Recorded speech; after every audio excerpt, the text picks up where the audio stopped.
For those who don't know me, I'm Tay from the Triple Moon, Reiki master and teacher, spiritual mentor, and woo-woo bestie to many. I want to have a discussion about spiritual bypassing because I've noticed that there is a little bit of a trend of just raise your vibration, love and light type energy, which has its place, but it can create a level of disassociation among people. Okay, what do I mean by this? Healing is not always beautiful. Okay, spirituality is not a phase or a fad or a trend to join. It is your reckoning. Okay, it is an absolute reckoning. It is the complete deconstruction of everything you thought you were, everything you were told, and everything that you believe to be true. The complete deconstruction of that. A lot of ego death and then a rebirth. Okay, now with every death, whatever that may look like, can still be sad, uncomfortable, disruptive, and leave space for you wanting to disassociate. Now I've noticed that there are many healers that will tell you to raise your vibration and you won't feel it anymore, or just spread positivity and it'll go away. Now, as much as I believe your vibration matters more than anything, your vibration and your spiritual hygiene, those two things matter more than anything. You want to manifest, heal. You want to become realistically invincible, heal. And I'll explain those two topics shortly. But it is not something, you cannot ignore your trauma, it has to be released.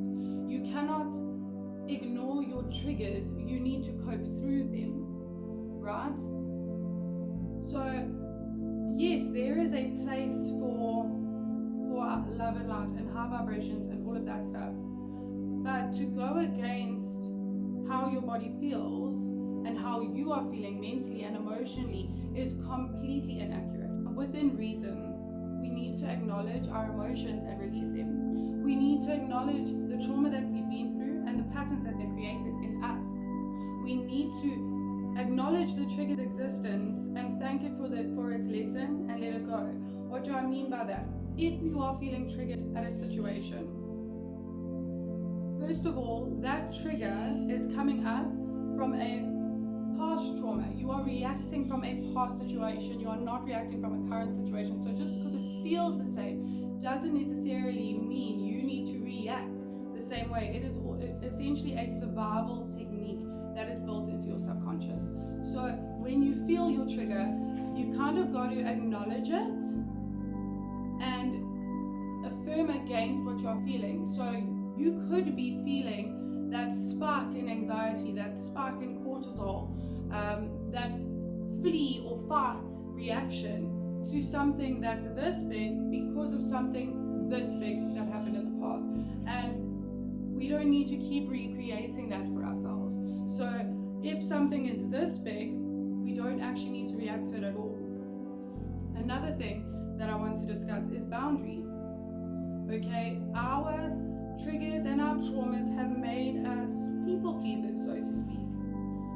And I'm a firm believer that I am probably more of a, I don't want to say mean because mean is not the correct word, but I am the furthest thing from a people pleaser now that I have been on my healing journey. And I say been on my healing journey because I don't believe we're ever healed. There's always going to be something that's going to arise that we're going to have to get rid of. But what I am saying is that my boundaries, no is a full sentence.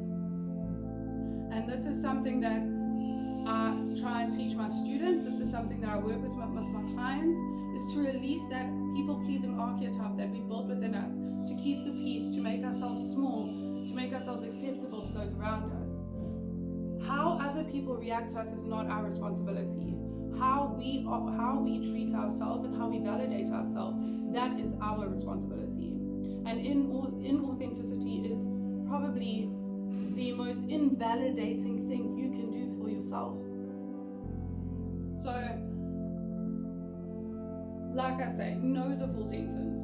If you don't want to go to that social event on the weekend because you don't want to be around people consuming too much alcohol, don't go. Sorry, no thank you. Thanks for the invite though. You don't have to be rude about it, but no is a full sentence. And when you start enforcing your boundaries, people don't like it. So you have to be firm about, not firm, you have to be consistent with enforcing your boundaries. I work with people who have severe trauma that they need to heal from. And boundaries is one of the first things that I teach. Why? Because if you can show yourself that self-love of having that boundary in place, you're a quarter of the way there. Showing ourselves self-love is so vitally important. I always teach that what you're in alignment with is what comes towards you. So if you are showing yourself self-love and you are wanting to build a soul tribe or a group of friends or even a partner that loves you a certain way, love yourself that way first. Because seeking validation of yourself in other people it's pointless, because then you're giving your power away, and whatever they do after that is going to implicate you quite a lot. So within the healing community, if someone tells you, here, do this one ritual or one healing modality or one anything, one meditation, it's going to fix everything, no. Raise your vibration past your trauma, no. All of these things are spiritual bypassing. We have to acknowledge the archetypes that we built to get us through those stages of trauma and integrate them, because they helped us through a lot. Your inner child healing is so vital, and it fits very well into the archetypes that we built that we need to heal, because your root chakra, just a simple example, our energy centers in our body, your root chakra, which is at the base of your spine, that develops between the years of 1 and 7. That holds 80% of your trauma, because your root chakra is based on your security, your stability, your fear, your financial security, all of your materialistic, physical world things are built within your root chakra system. They affect your root chakra system. So between the ages of 1 and 7 are the core years of where your trauma generally lies. So I don't want anyone to think that when you begin your healing journey, it's going to be this one-hit wonder meditation, maybe a Reiki session, and maybe a spiritual consultation or a mentorship, and I'm good. No. But can I tell you something? When you start and you look back and you see how far you've come and you see how you're thriving, it's worth every second that you put in and every tear that you've cried. It's worth all of it. Now, another thing that I just want to touch base on, earlier in this video, I was talking about how you become realistically invincible. Why am I saying realistically invincible? Because this is not going to give you the ability to go and jump in front of a car and you're going to be fine. No. Okay? I want to preface the fact that no, this does not mean you are bulletproof. What I mean is if you heal through your traumas and your triggers are not as debilitating and there's nothing left that people are able to utilize as power over you. There is no way someone can manipulate you, and your boundaries are so strong, the likelihood of you being re-traumatized or re-hurt from someone else in your life, slim to none. And that's what I mean by realistically invincible. It's a form of protection to have boundaries. It's a form of protection to heal, is to have a form of protection. And then manifestation. Everybody wants to manifest. Everybody wants to manifest their dream life, but no one wants to do the work to get there. If you are trying to go and purchase a whole bunch of stuff for your home, but all your cupboards are full, where are you going to put all the new appliances? There's no space. And it's the same concept with you. If you are trying to tune into a new frequency within yourself, if you're trying to call in your dream life, trying to manifest, do all the things, and there's nowhere new for that energy to go, it's just going to float right up. Okay, you've got to let go of the old so that you can raise your vibration to a point where the frequency of what you're calling in matches. Okay, and that is how manifestation works. There has to be a frequency shift. There has to be a release. And this can be done in many ways. You can do breath work, you can do Reiki, you can meditate, but there has to be consistency involved. It's not going to be a one-hit wonder situation. There has to be consistency involved. You can do shadow work. There are some amazing prompts on Google. If you search shadow work journal prompts, shadow work is where we kind of sit and we go back to situate. We ask ourselves a question. A simple question of this is, what identity did you inherit? What identities have you inherited and not chosen? If you have to sit with that question, I promise you that one question for shadow work will have you busy for a long time.